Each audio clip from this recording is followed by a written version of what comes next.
Welcome to today's webinar on stormwater and coastal resilience. My name is Kevin Reed, and I am the Interim Director of Programming at the New York Climate Exchange, as well as a Professor of Climate Science right here at Stony Brook University and Associate Provost for Climate and Sustainability. Today is actually a really exciting day, I think, for Stony Brook, the New York Climate Exchange, and students on campus, in that it was just exactly 1 year ago today, April 24th, 2023, in which the New York Climate Exchange, anchored by Stony Brook University, was selected from an international competition in New York City to build a climate solutions center right on Governor's Island in the harbor of New York. So for those of you that don't know, the New York Climate Exchange is a brand new nonprofit that was founded on this day a year ago, that's really focused on confronting urgent climate impacts and issues of environmental justice in New York City. It plans to do this through breaking down silos that traditionally exist in order to innovate, scale, and build a sustainable model in which solutions can be rapidly developed, not just for New York City, but beyond. So New York Climate Exchange is both a brand new nonprofit, but it is a nonprofit that is built out of a partnership of over 10 academic and corporate institutions, including Stony Brook University, corporate entities like IBM, which is a big partner in the Innovation Challenge, what we'll be talking about here in a second, as well as 30+ community groups that are both based in New York City and around the United States that are focused on all the way from neighborhood-specific environmental justice needs up through workforce development groups, labor unions, chambers of commerce, and nonprofits that are focused on the educational mission of climate change. As a new organization, one of our first activities is actually the New York Climate Exchange AI Innovation Challenge. The focus of the Innovation Challenge is on stormwater management and stormwater flooding within New York City. So anybody that's visited New York City in the last few years or is from Long Island, like many of our students here at Stony Brook, is well aware that extreme rainfall, particularly short duration, large amount of rain, is been a significant challenge, both Long Island in the city over the last few years. It almost seems that like every other month, there's another event that has led to a flooding of the subway, a flooding of basements, or a flooding of our roadways, both in the city and on Long Island. And so rainstorms are becoming more extreme due to climate change. And managing that stormwater and that storm surge that often is associated with these type of events is a particular challenge, especially in the context of infrastructure that was developed for different types of extreme precipitation. And this presents a very unique challenge in New York City, in part due to the fact that this existing stormwater infrastructure is kind of proving unable to handle the large amounts of waters that are hitting our neighborhoods, which seems to be month after month. So the New York Climate Exchange is helping to leverage the power of its partners and the students within that network to really focus on data-driven solutions for stormwater management in New York City. And so the Climate Exchange AI Innovation Challenge really gives students, both here at Stony Brook and our partner institutions, an opportunity to both experience but also harness the power of technology and data-driven solutions development.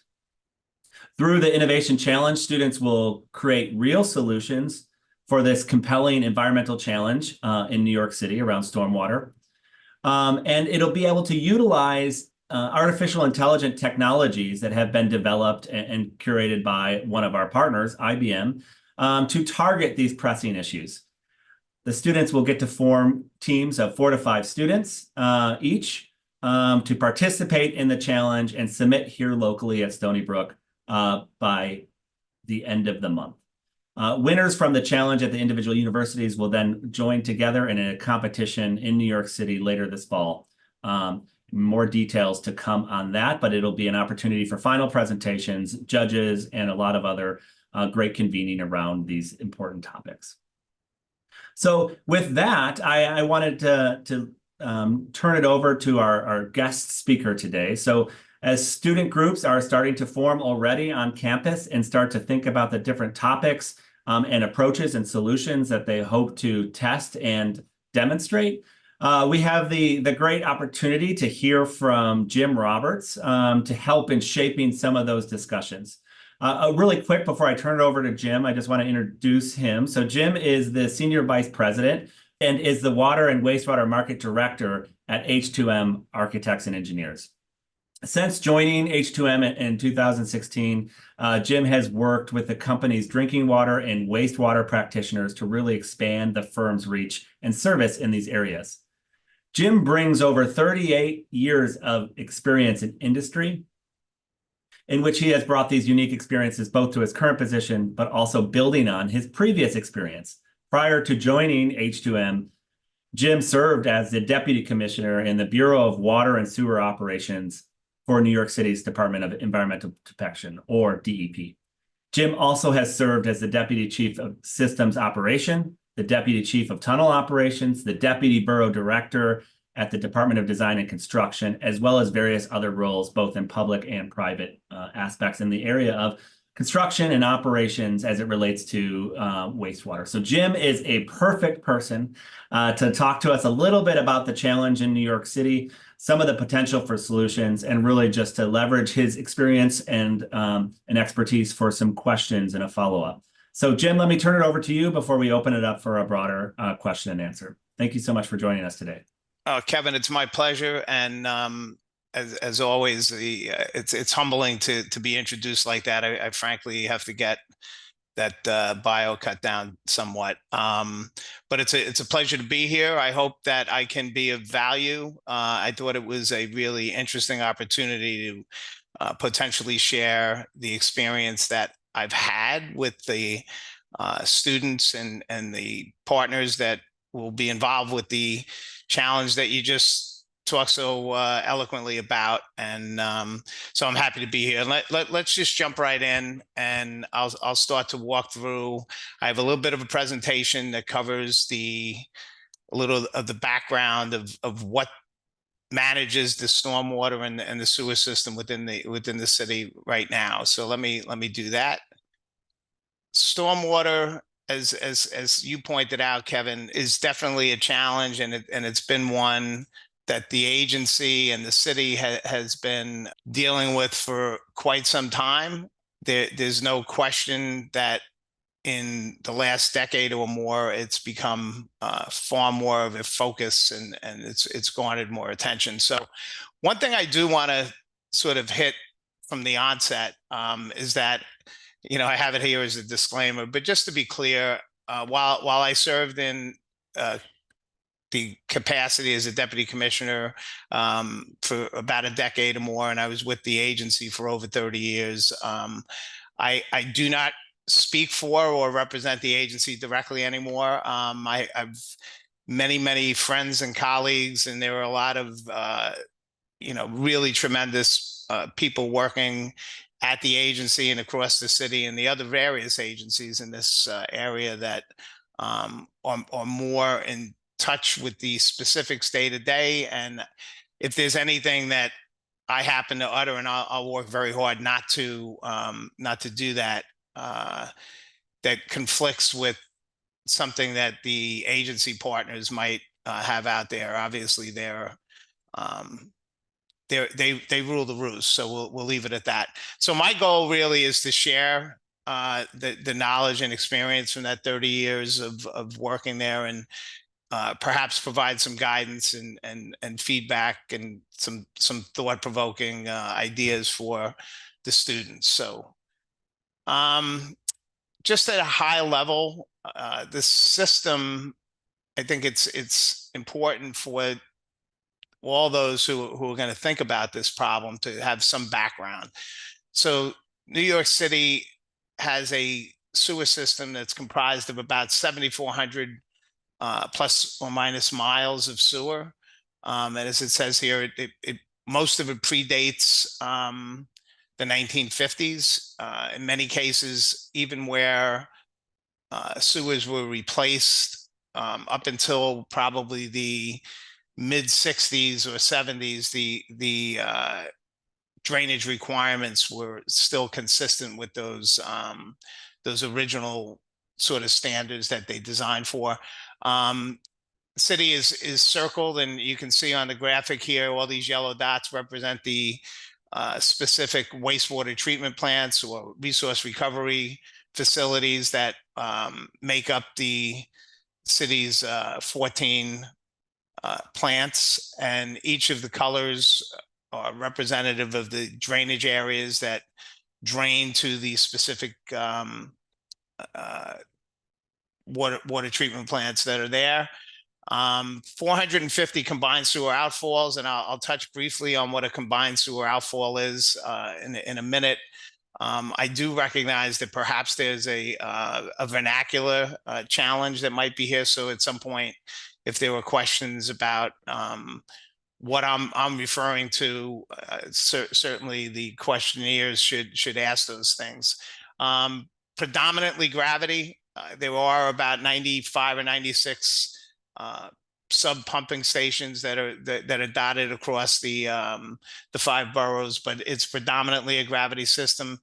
152,000 catch basins, which take in the stormwater as it happens, and the system is about 60, greater than 60% of the system was designed to be what's understood to be a combined system, which means that the sanitary waste from properties, you're cleaning, bathing, and all that is commingled during rain events with the stormwater.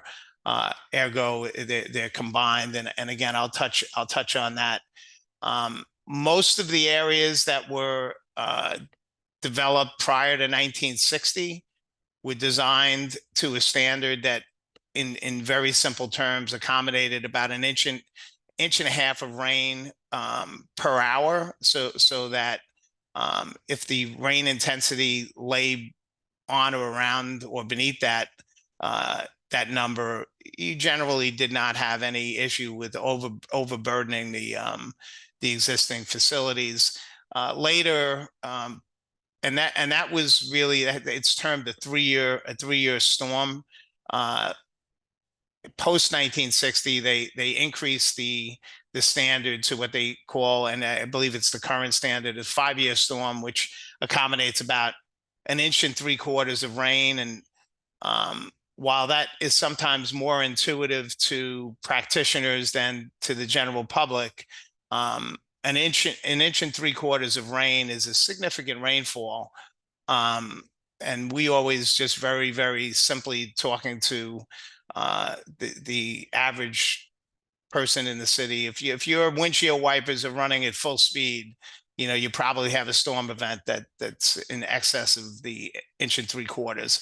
And as you mentioned, Kevin, the bigger challenge certainly in the last couple of decades has been the more isolated, localized, high intensity storms that have tended to overwhelm some of those systems. So again, a CSO, what would some of the drivers for where we are in the discussion about how do you manage these storm events, and then you couple with them the issues of climate change and storm surge and what have you. I think there were a couple of important drivers to be knowledgeable about. One is that CSO events. So there's a graphic here that depicts essentially how a combined system works. The building on the right, sanitary flow, typically with no rain event. All that flow is taking up a small percentage of the capacity of the sewer. As a rain event occurs, catch basins take the water off the streets and put them into the combined sewers, and the flow increases.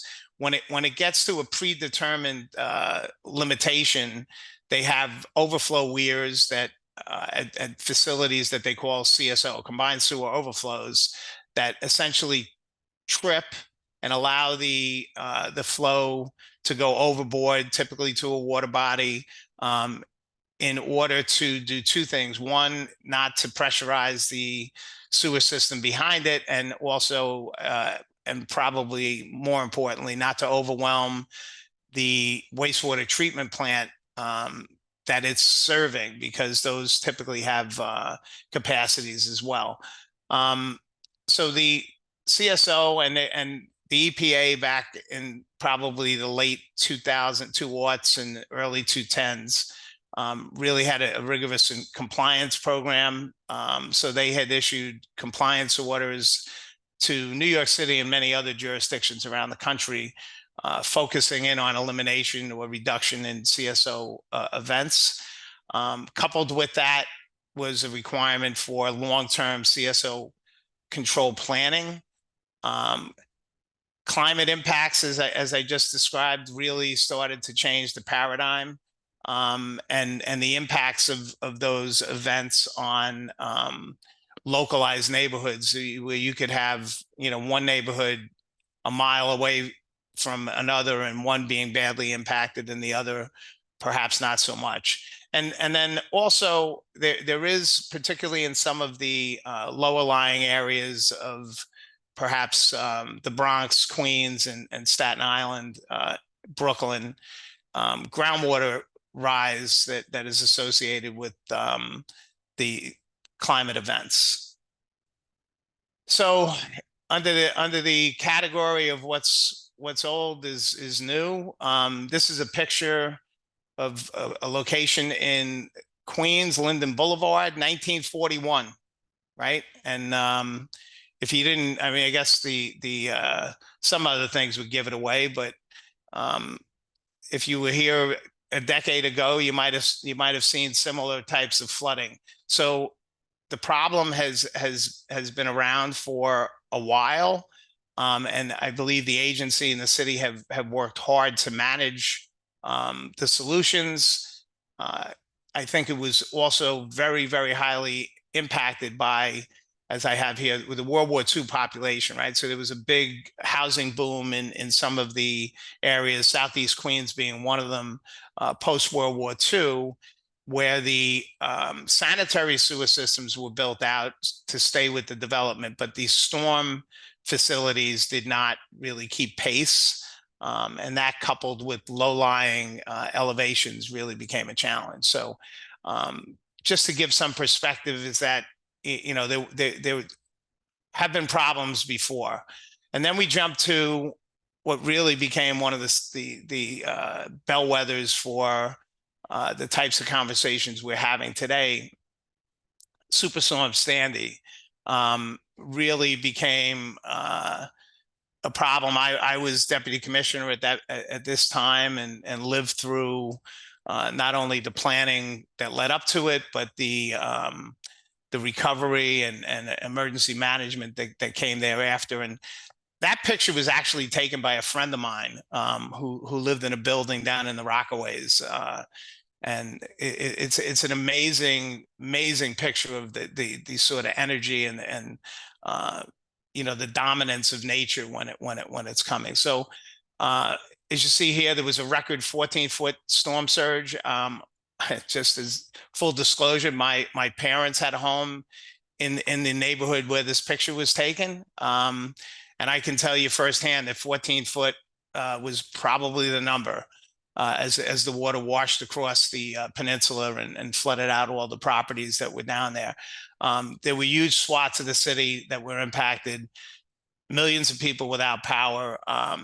Certainly there were challenges at the wastewater treatment plants. A lot of the smaller pumping stations were impacted where they were at low elevations. And then some of the students may not be old enough to remember the details, but the community of Breezy Point and the Rockaways was really a poster child, not a good poster child, a bad poster child for the devastation that came with Sandy.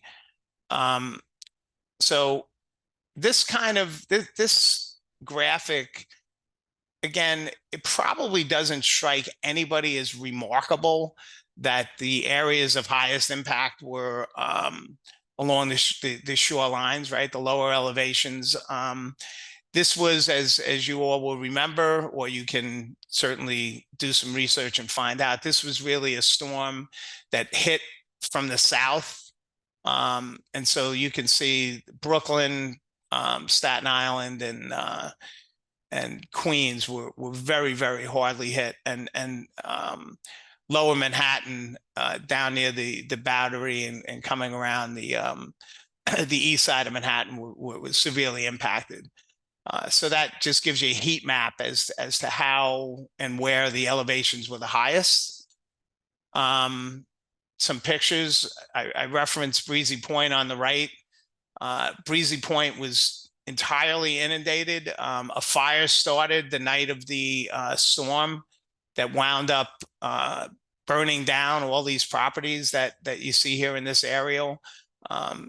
The challenge was really exacerbated by two things. One was really high winds that came with the storm that made it very, very difficult for firefighters, and frankly, attributed a lot to the storm, or to the fires sort of branching out.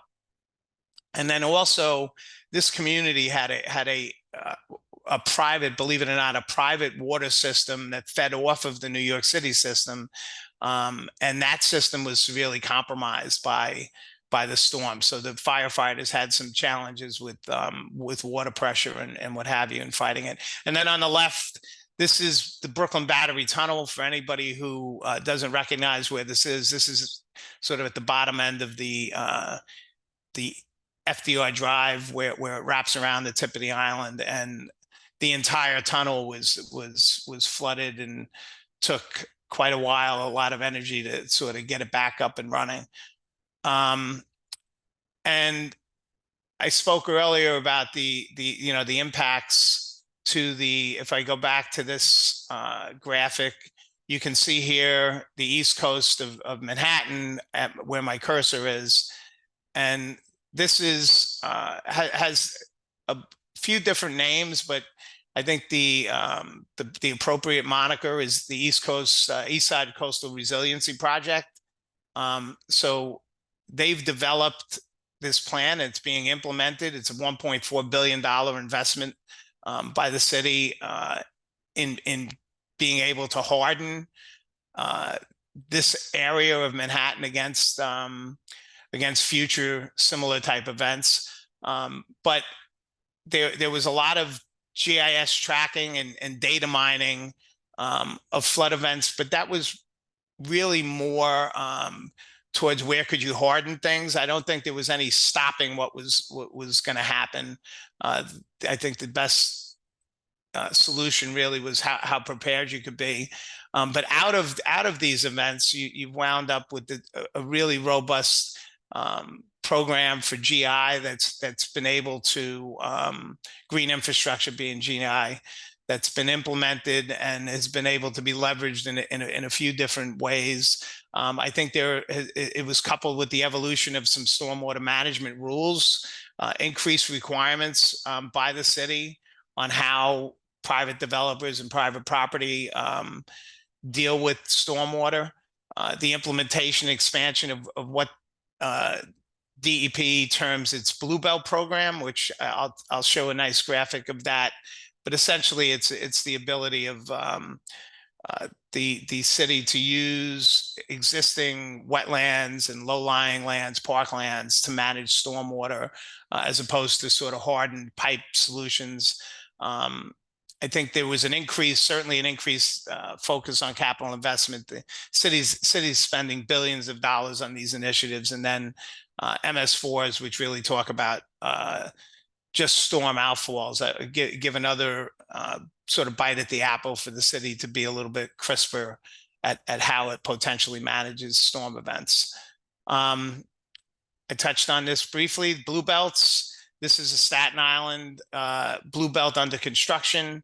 And as I have here, it's an engineered sustainable drainage system that is typically used in low-lying areas. So along the South Shore of Staten Island, these tools have been implemented in several different places, and with real success, to manage both the stormwater and also to provide some water quality improvement. And then the last thing that I wanted to just touch on as it relates to, it's very easy to be focused just within the city or just within some other urban area, right? So at sort of the tip of the spear, or where everybody believes is the tip of the spear. But if you look back a year before Sandy, the city had Hurricane Irene, which by and large sort of skirted the city proper, but hit a lot of the upstate, Westchester, Sullivan County, Ulster County, and it had that storm had a really profound impact on the New York City watershed, and so the impacts and the concerns about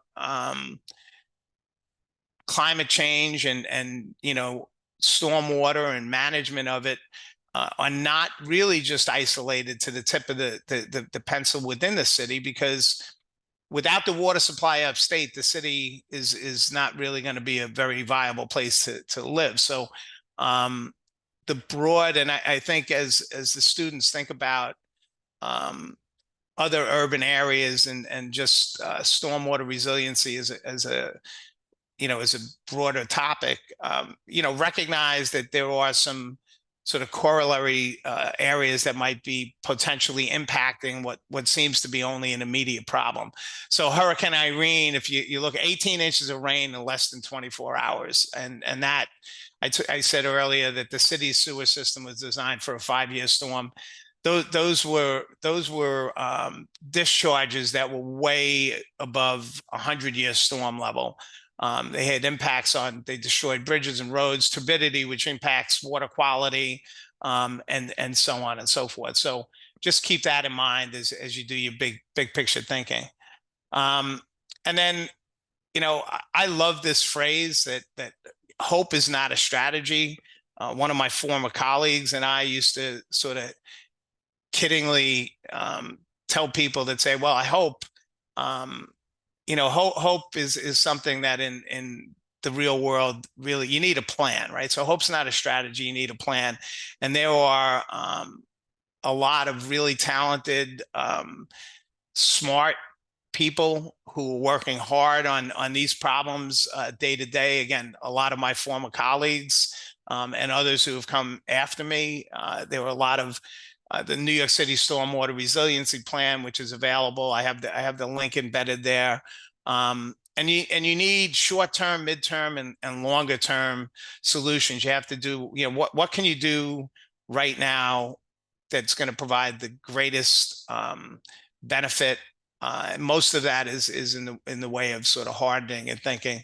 And I've listed a bunch of links here for the students to sort of check into, but it is a complicated conversation, and it involves stakeholders that are not only agencies that are government agencies that do work, but also property owners, property developments, businesses, and et cetera, and sort of herding all of those entities is really can be somewhat vexing at times. So I hope that some of these links and resources are helpful. The Sewer Atlas certainly provides a lot of drill down information that runs into this. So with that, Kevin, I appreciate greatly the opportunity to talk, and I'm here to do whatever you need from me. Well, first, I just want to thank you, Jim, for that really helpful background, as well as just to touch on a couple of those points that you made. I really, the good reminder that while Sandy is such a definitive kind of event and storm of record for New York, that that it's important when we start thinking about the solutions that the students are developing, that we think about how applicable it could be to other types of events in New York, that maybe aren't just storm surge driven, but also applicable to other regions around the area and beyond. And so when we think about the New York Climate Exchange, right, our partners are all over the United States and the world. And so it's important that we start to think about, what aspects of the solutions that the students might be thinking about can be deployed elsewhere. And I just want to also really thank you for that last slide, which is really helpful, I'm sure, for the students, which is just pointing us to some of those resources that are already out there from the city when they've already been thinking about their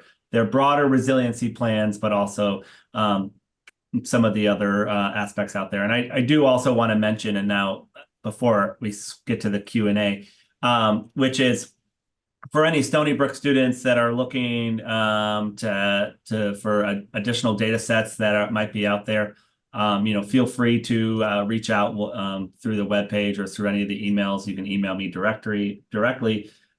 We've tried to curate a couple small data sets of looking at precipitation in New York City, as well as flooding reports based upon 311 calls in the city as well.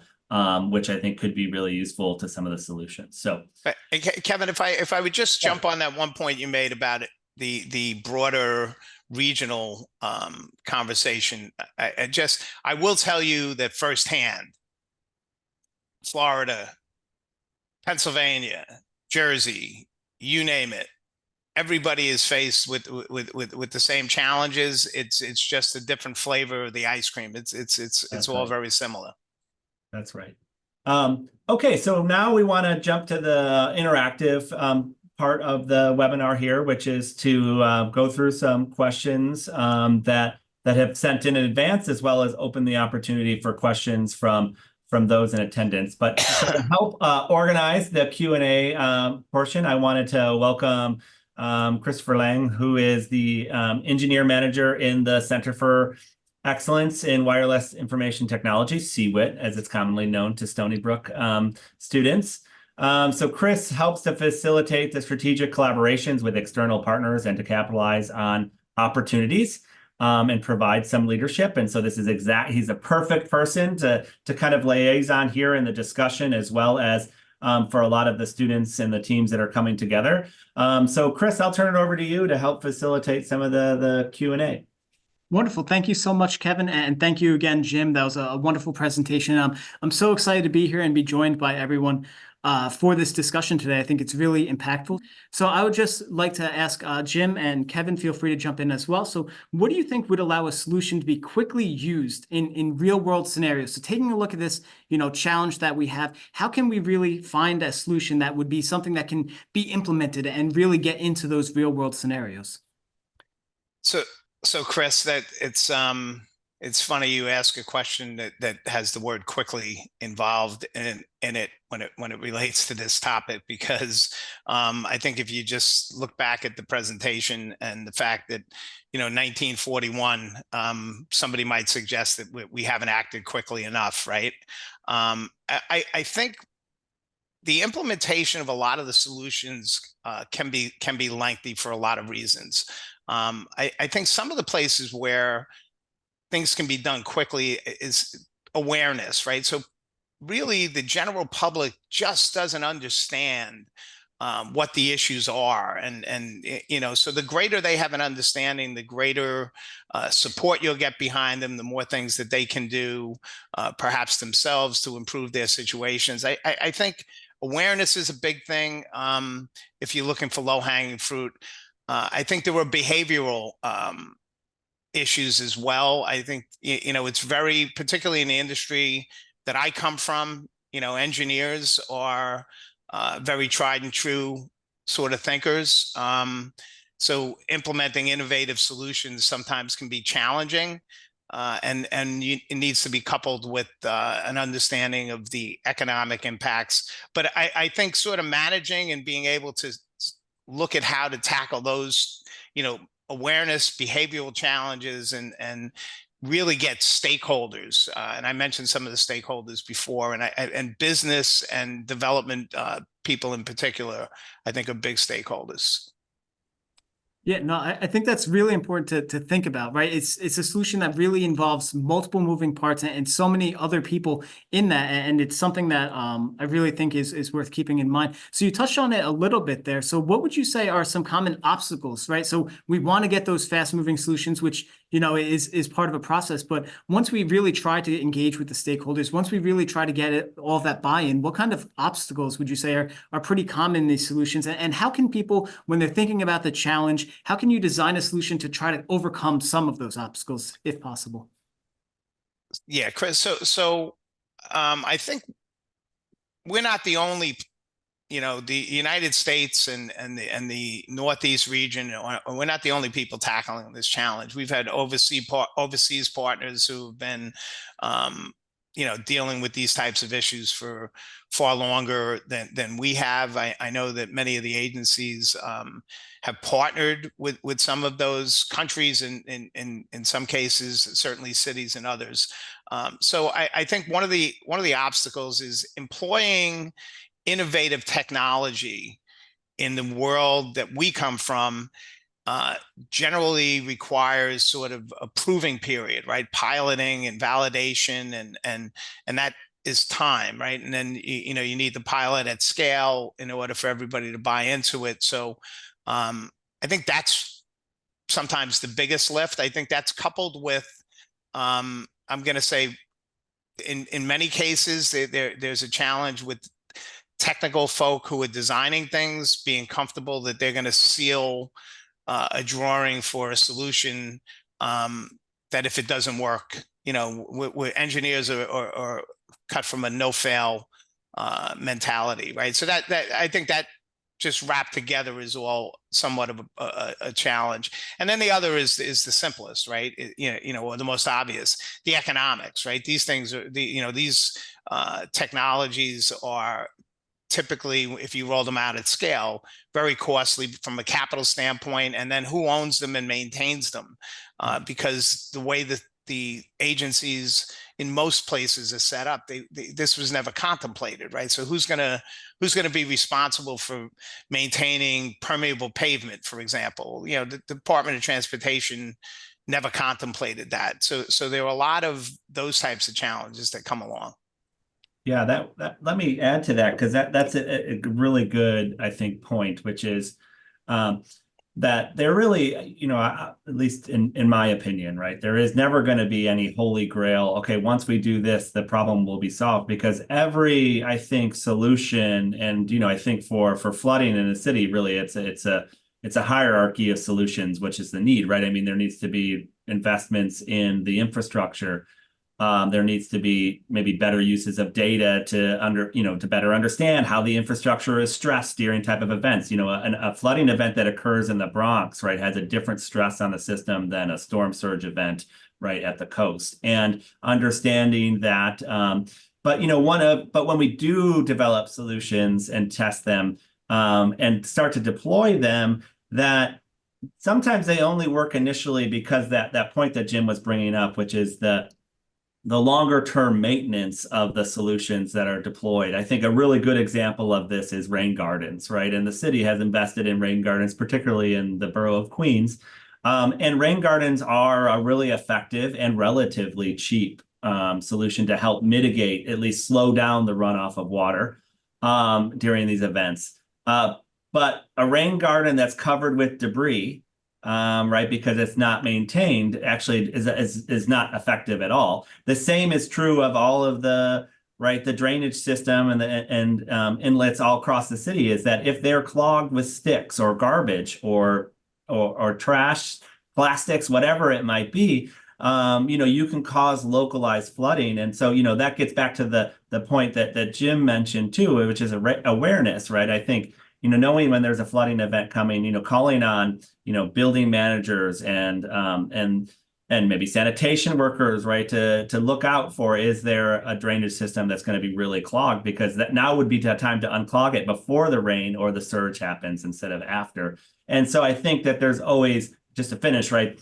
that there should be rapid solutions. And I think we hopefully seeing what the students come up with is going to be really exciting. But there's also then the longer term application of those solutions and maintaining. And sometimes we don't think about that from the economics, right? We think, okay, it's going to cost us X amount to put in X amount of rain gardens or to build a seawall. But then there's the maintenance aspect and the training, I will add, right? Yep. The training of the individuals that have the skill set to maintain this new type of infrastructure.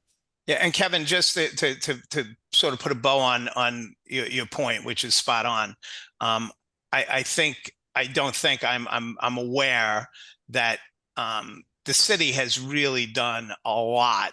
I left the city in 2016, and they've really improved on and spoken to many of the things that you talked about. For example, who's got the responsibility to make sure that the catch basins are clear pre a rain event and so on and so forth. So there's been a lot of I want to continue to emphasize that. I think it's easy to sort of Monday morning quarterback problems, but there's been a lot of really good work done by a lot of really talented people on these topics.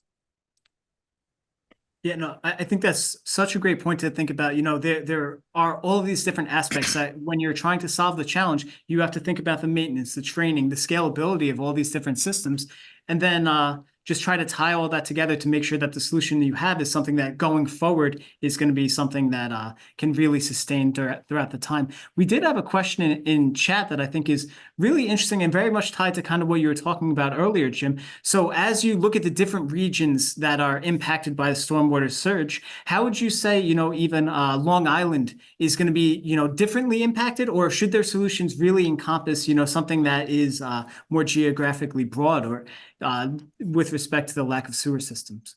So that's, again, great question. Not surprising it comes from a Stony Brook audience, right? Long Island is their home, and H2M's home as well. But I think the obvious answer, on Long Island is always really about storm hardening, elevating equipment, sort of where you can, right? So you can't take every property and just carte blanche go in and raise them up. But if you're gonna build something new, or if you have a critical facility, you take the Nassau County wastewater treatment plants, where they've spent a lot of money post Sandy on elevating equipment, and FEMA regulations relative to base flood requirements. I think those are probably the biggest. Long Island has the advantage of having a lot more permeable surface, right? The city is really a lot less permeable, and once in a conversation I said we're moving back to the 30s. We'll have horses running around pretty soon we'll be running through the rain gardens. But so I think elevation and storm hardening is probably the most practical thing that's at the tip of the spear for Long Island and other coastal areas, whether it's Delaware, the Carolinas, et cetera. A lot of similar projects being done. Yeah, and maybe just to add to that, which is, I think one of the challenges when you think about Long Island and New York City, right, together is that there is a sense of, right, the solution that is deployed by one municipality impacts the nature of the challenge for those that are next to it, right? And so ultimately, you're only as strong as your weakest link. And particularly when we think about flooding that comes from surge events, right, which is right at the coastline, that solutions implemented elsewhere could actually lead to challenges or worsening of surge in the neighboring areas. And I think that is just right. That's just a challenge around, I guess, the coordination of the different approaches to stormwater management, which it's a challenge at a different type of scale in New York City. But when you think about regionally, where you start to get in different level of municipalities and villages and hamlets that are, have their own resiliency approaches, it does make it a somewhat complicated to think about how this fits together overall. Right. And groundwater, yes. Groundwater elevations is a big piece, and the impacts on the drinking water aquifers. That's really, interesting to think, because there is such a coordination aspect to all of this. And really thinking about when you're designing your solutions, I think for the challenge is something that is worth keeping in mind for the students. We did have another question, and this maybe just be a little bit more on resiliency side of things. They're asking about evacuation routes and things of that nature for dealing with stormwater challenges. So I was wondering your thoughts on how that can be fit into this challenge, and maybe even in the broader context of defining resiliency. What does resiliency kind of look like for these stormwater management systems while students are thinking of their solutions? So complex. It seemed like an easy question, but that's a complex question, right? So there's a lot of planning that gets done as it relates to evacuations and so forth. I think the biggest element there is early warning, right? The sooner you know, and the sooner you can speak with some degree of certainty about what's going to happen, and that's Kevin's bailiwick, as I understand it. You know, the more time you have. I think routing. I know New York City OEM works really hard at preparedness plans, and I know when I was at DEP, we were part of those teams. We had our own internal practices and plans, but you know, routing is a big deal, and then, you know, housing, right? Like what do you do with impact? So those are things that are both local, regional, Long Island, New York, and I always like to get this in there. Everybody should always remember that Brooklyn and Queens were once part of Long Island, right? But you know, the regional local, and then the regional state, right? You know, there are a lot of moving pieces that need to be coordinated. I think from my view, I think New York has typically done, you know, across the board, everything that falls under New York has typically done a pretty solid job with those types of planning and management events. Yeah, and maybe just to add on top of that, which is just, you know, back to Jim, I think your answer to one of the earliest questions, which is around awareness, right? So there's the aspects of evacuation routes, but when we think about flooding events, and especially these discrete flooding events that happen, what almost, even if they're well forecasted, you don't know exactly what neighborhood they'll hit, for example. That there is an aspect just about of getting the information out there. And, you know, I think we've seen this recently with, you know, basement apartments flooding kind of while people are sleeping, right? And, you know, the remnants of Ida a few years ago, right? We lost the lives of over 10 people in the city because of that. And that is, you know, it's an evacuation thing in the sense that, you know, if you know you live in a low-lying area that is susceptible to flooding, then, you know, understanding what that forecast, when you look at your phone and your favorite weather app and you know, it says it's going to be rainy on Tuesday, knowing what it means in terms of what it means for where you live, because there's a big difference between a drizzly day, right, and the day in which it's going to rain at some point, and when it does, it's going to be, right, an inch over an hour period. Of how we need to respond. And I think the nature of these events are changing, and we have to become a little bit more cognizant of that. And I think that the Weather Service can do better at how it communicates that, which can be used by evacuation managers, can be used by city officials in planning for such events. Yeah, and Kevin, I mean, even before I left, we were very attuned when I was at DEP with those technologies were really coming along quickly and improved. And I'll with regard to the basement flooding, I'll just throw this out there, and it's a rabbit hole, so I'll stay away from the political landmines that come with it.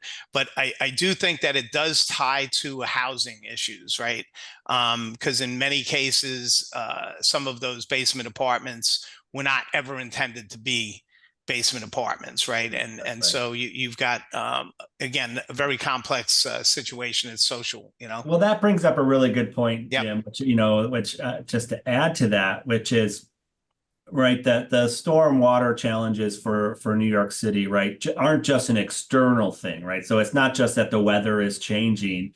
It's the fact that our needs in the city are changing, right? Society has changed, infrastructure is aging, but also the city is growing in certain neighborhoods. And this puts stress on the stormwater management system that isn't just because the characteristics of flooding events might be changing. And I think oftentimes we overlook that aspect, that there is just the nature of a city that is completely, you know, constantly evolving over time. that also stresses the system. Yeah, agreed. These are wonderful questions, and I still would just like to get final thoughts from Jim and Kevin. Anything else that you would like to share with the participants today before we kind of end our session? Well, Kevin, I want you to have the last word, so I'll just jump in. I think it is. I think it's complex. It's a complex problem, right? It's to use geeky terminology, right? Highly multivariable. I from what I understand about the challenge, it's not intended to just be folks who are involved with infrastructure engineering, right? So there's the economics, there's the hydraulic modeling, there's the land use planning side, there's there are a lot of different places, and I think many of them really deserve to be sort of dug into, because they all have a place at the table with regard to sort of formulating the problem, and then you can't really solve the problem until you've got a formulated understanding of what's going on. So I think economics is a huge thing. I think housing and development. I know the issue of economic justice. Unfortunately, many of these areas that get impacted are populated by folks that may not be at the top of the financial, the economic scale, and they're more I remember a old woman down in Southeast Queens, and it broke my heart. She was probably in her 90s, to have her basement of her house entirely wiped out, and she just sat there. She was a beautiful woman, and crying and sitting there and say, what do I do now? And I don't think we had an answer. So I'll stop with that. Kevin, I appreciate the opportunity. Yeah, well, let me just kind of add a little bit to what you said, Jim, before I wrap this up, which is, I think that as one of the first flagship activities of the New York Climate Exchange, focusing a challenge on stormwater flooding and management in New York City, it's pretty clear that we did not go easy on ourselves. Right? So, but that's very much in the mission and the nature of what the New York Climate Exchange is, right? Which is to tackle the challenging problems, but the problems that are also inherently interdisciplinary. And that is the advantage of an effort like the New York Climate Exchange, is that we can pull together not only our computer science and engineering students at Stony Brook, but those that are interested in kind of the humanities, the environmental justice aspects, the planning aspects, or the kind of, hydrology aspects. And so it's really these interdisciplinary challenges is where we think the New York Climate Exchange can have its biggest impact. And so with that, I just want to kind of wrap up and really take a minute to, first thank you to Jim for taking the time to chat with us and share a little bit of your perfect experience in terms of you're the perfect person to talk to for this. But also I want to thank Chris for leading the Q&A discussion, for Rong Zhao and CEWIT for their assistance in making sure that this Climate Exchange AI Innovation Challenge was a success from the Stony Brook perspective. I want to thank the Provost office here at Stony Brook for their support, not only in this webinar, but in terms of a lot of the engagement of the students in workshops thus far. And I just want to say a couple additional housekeeping things, which is, right, all of the information that I'm about to say is available on the website, the CEWIT website that's been put in the chat a couple times. But just a couple things to make note, which is the deadline for participation is a week or just under a week from now, so April 30th. In order to give all of the Stony Brook students that are interested in participating the best leg up as possible, as a reminder, there is availability within CEWIT room 152, which is really easy. You just go in the main doors and go to the right. This Friday, starting, actually the website says 10 a.m., but I think we'll be starting a little bit earlier for those of you that want to get over to some of the Roth Regatta and some of the activities happening on main campus. It's that time, end of the semester, so we know everybody's busy and there's a lot of tradition going on as well. But that'll go most of the day on Friday. And then there'll be another working sesh if you're burning that midnight oil right before the registration and kind of finalization on the 30th, all day from 10 a.m. to 5 p.m. As part of that workshop, it's an opportunity for you to work with students in the group, but also there are experts from Stony Brook, from departments, from CEWIT that are in there to help answer questions, to bounce ideas off. And as usual, there's pizza and snacks and drinks to keep you going as you work. And the recording of this will be posted to that website. There's contact information on how to get to CEWIT or to ask questions. So with that, I just really want to thank students for your interest and thank you in advance for your ideas for solutions. I look forward to seeing a lot of them, and to thank you for attending, and to thank you to everybody that participated today.